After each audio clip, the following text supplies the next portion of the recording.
Hello बच्चों, ये chapter number 9 formation of company की समरी लिखी है। ओके, तो हम लोग इसको डिस्कस कर लेते हैं। सबसे पहले मीनिंग ऑफ प्रमोशन। प्रमोशन का क्या मतलब होता है? ये एक प्रोसेस है जिसके थ्रू कंपनी जो होती है वो स्टार्ट होती है। The process of setting up a business enterprises is called promotion. And promotion में क्या क्या चीज़ें आती हैं? By converting an existing firm into company, या कोई भी फर्म है उसको आपने कंपनी में बदल दिया या नई कंपनी स्टार्ट कर दी। Next, stages in promotion. अब प्रमोशन में कितने स्टेजेस आते हैं? तो सबसे पहला स्टेज है डिस्कवरी ऑफ बिजनेस आइडियाज़। पहले बिजनेस आइडिया को डिस्कवर करना, देन डिटेल इन्वेस्टिगेशन करना, जो आइडिया हमने चुना है उसके बारे में डिटेल एनालिसिस कर लेना। Then assembling the proposition. अब जो भी रिक्वायरमेंट है, जो भी चीज़ें हमें चाहिए उस चीज़ों को इकट्ठा कर लेना। देन फाइनेंसिंग, पैसे का जुगाड़ करके पैसा लगाना बिजनेस में और बिजनेस को एक्चुअली में स्टार्ट करना। नेक्स्ट है प्रमोटर्स। प्रमोटर कौन होता है? प्रमोटर वो पर्सन होता है या वो इंस्टीट्यूशन होता है जो परफॉर्म करता है function of promoting corporate enterprises को, जो भी सारे काम करता है जिससे जो है कॉरपोरेट इंटरप्राइजेस स्टार्ट हो सके, चल सके। टाइप्स की अगर हम बात करें तो कितने टाइप के प्रमोटर होते हैं? तो पहले प्रोफेशनल प्रमोटर है। प्रोफेशनल प्रमोटर का यही काम होता है कि वो फीस लेता है और कंपनी को प्रमोट करता है। एक्सीडेंटल प्रमोटर जो अपने बिजनेस को ही प्रमोट करने का काम करेगा बस। और फाइनेंशियल प्रमोटर जो पैसा लेके प्रमोट करता है। Then technical promoter, specialised institutions, government, ये सारे प्रमोटर्स होते हैं। उसके बाद हम लोग रूल देख लेते हैं। Serve both as mother and midwife to the new enterprise. Promoter का रोल होता है कि ये जो है मदर एंड मिडवाइफ की तरह काम करता है, मतलब सब कुछ सारा देखभाल करना बिजनेस का। फंक्शन ऑफ प्रमोटर का फंक्शन क्या है? फर्स्ट है कंसीविंग आइडिया, पहले आइडिया को कंसीव करना। देन प्रिलिमिनरी इन्वेस्टिगेशन करना कि ये जो आइडिया है ये सही है।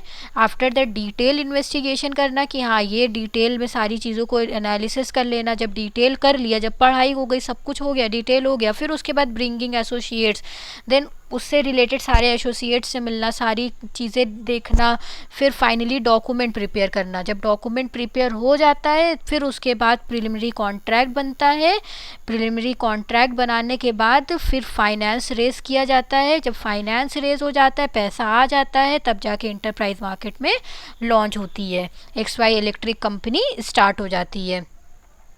नेक्स्ट है लीगल पोजीशन। लीगल पोजीशन में क्या होता है? ये फ्यूडिशियरी रिलेशनशिप होती है यहाँ पर कंपनी और शेयर होल्डर्स के बीच में, मतलब एकदम ट्रू एंड फेयर रिलेशनशिप होनी चाहिए कंपनी के बीच में और उसके शेयर होल्डर के बीच में, कोई भी चीज़ छिपी नहीं होनी चाहिए।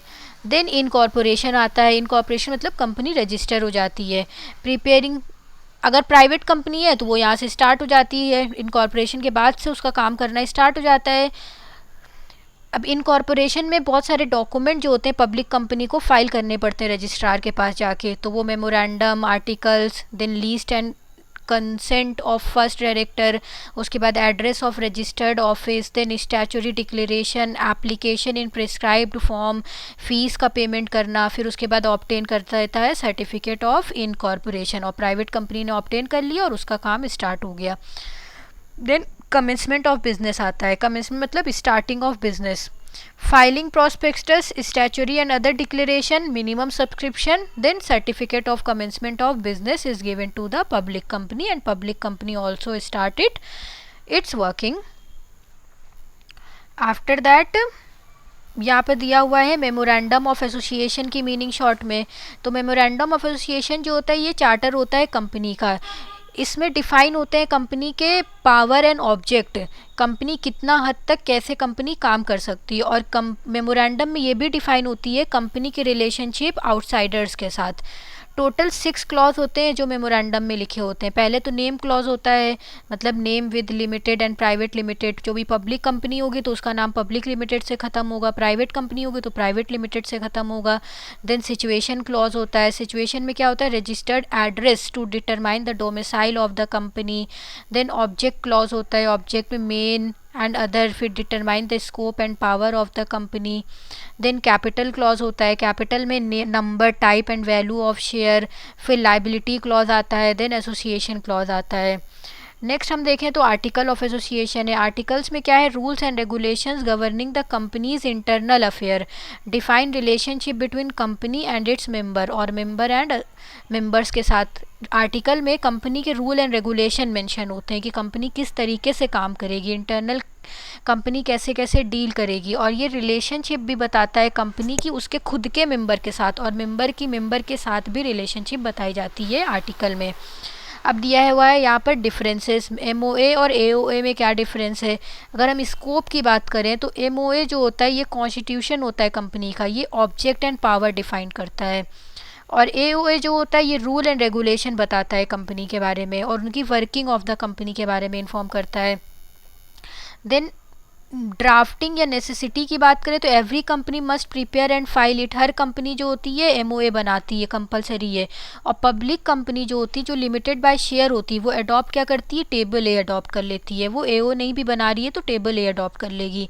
और एमओए का पर्पस क्या होता है, ये डिफाइन करता है object and power of the company, लेकिन एओए का क्या पर्पस है, ये ले डाउन करता है rule and regulation for management of internal affairs, सब मतलब इंटरनल अफेयर्स किस तरह से कंपनी को काम करना है ये बात बताता है। देन स्टेटस की अगर हम बात करें, एमओए का स्टेटस जो होता है ये मेन डॉक्यूमेंट है, इसको हम कॉन्स्टिट्यूशन भी कहते हैं कंपनी का, कि जिसमें जो बातें लिख गई उसी पे कंपनी को चलना है, उसके आगे कंपनी नहीं चल सकती। और एओए एक सब्सिडरी होता है मेमोरेंडम का, मतलब एक पार्ट होता है।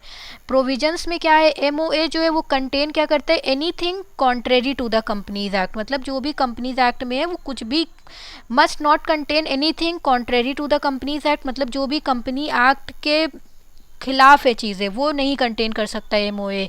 सिर्फ कंपनी एक्ट के अंदर जो चीज़ लिखी है वही एमओए के अंदर आ सकती है। और ये एओए मतलब आर्टिकल ऑफ एसोसिएशन, ये must not contain anything contrary to the company act and memorandum, ये एओए जो होता है ये दोनों चीज़ को फॉलो करता है। मेमोरेंडम को तो करता ही करता है, कंपनी एक्ट और मेमोरेंडम दोनों के अंदर जो चीज़ आती है वही एओए के अंदर आ सकती है। अब रिलेशनशिप देख लेते हैं, ये तो आपको पता ही चल गया होगा इतनी देर से कि एमओए की रिलेशनशिप कंपनी की आउटसाइडर्स के साथ रिलेशनशिप चेक करते हैं। और अगर हम आर्टिकल ऑफ एसोसिएशन की बात करें तो ये रेगुलेट्स करता है relation between company and member की एंड मेंबर एंड मेंबर्स की। देन ऑल्टरेशन, एमओए में क्या होता है, डिफ़िकल्ट होता है कोई भी चीज़ ऑल्टर करना, एक बार बन गया तो वो उसी के अंदर उसको रहना है। अगर कुछ भी चेंज करना है तो परमिशन ऑफ सेंट्रल गवर्नमेंट या कंपनी लॉ बोर्ड की परमिशन लेना बहुत ज़रूरी है। एंड एमओए का हो गया। फिर एओए में आर्टिकल में क्या होता है, ये बहुत ईजी होता है, सिंपल रिजोल्यूशन पास करो और चेंजेस कर दो जो चेंज करना है।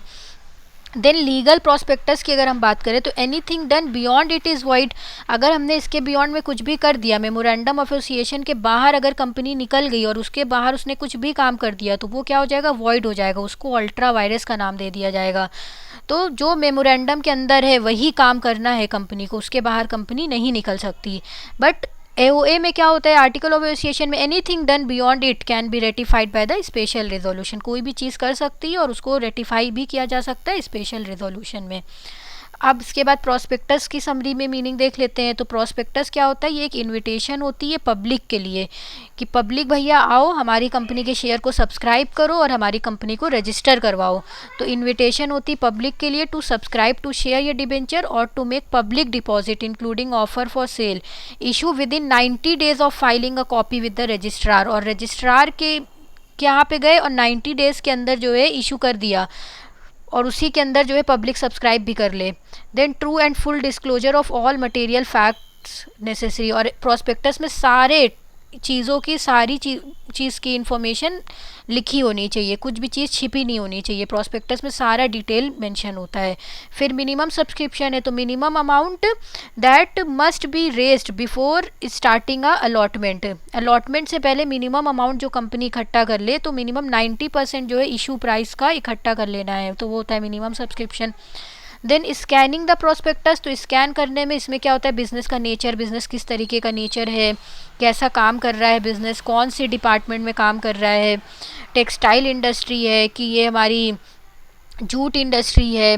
देन उसके बाद फ्यूचर प्रॉस्पेक्ट्स क्या है, कंपनी की ग्रोथ के कितने चांसेस है, कंपनी कितना ग्रोथ कर पाएगी, मैनेजमेंट कैसा है कंपनी का। फिर उसके बाद कैपिटल स्ट्रक्चर क्या है, मतलब कितना इक्विटी लगाया है कंपनी ने और कितना डिबेंचर होल्डर्स कितना लोन लेके लगाया है, कितना पैसा शेयर से लिया है, कितना इक्विटी शेयर है यहाँ पर, कितने यहाँ पर प्रेफरेंस शेयर है, सारी चीज़ें कैपिटल स्ट्रक्चर में मेंशन होती हैं। देन प्रॉपर्टी परचेज, क्या क्या कंपनी के पास है, पास्ट हिस्ट्री क्या रही है कंपनी की, क्या कंपनी ने पास्ट में कुछ प्रॉफिट कमाया है कि लॉस पे ही चली है, मटेरियल का कॉन्ट्रैक्ट क्या है, उसके बाद बिजनेस एसोसिएट्स कौन कौन है कंपनी के, then restriction on right of a member, और रिस्ट्रिक्शन लगता है राइट्स ऑफ अ मेंबर के ऊपर भी, और फिर उसके बाद मार्केट कमेंट्स।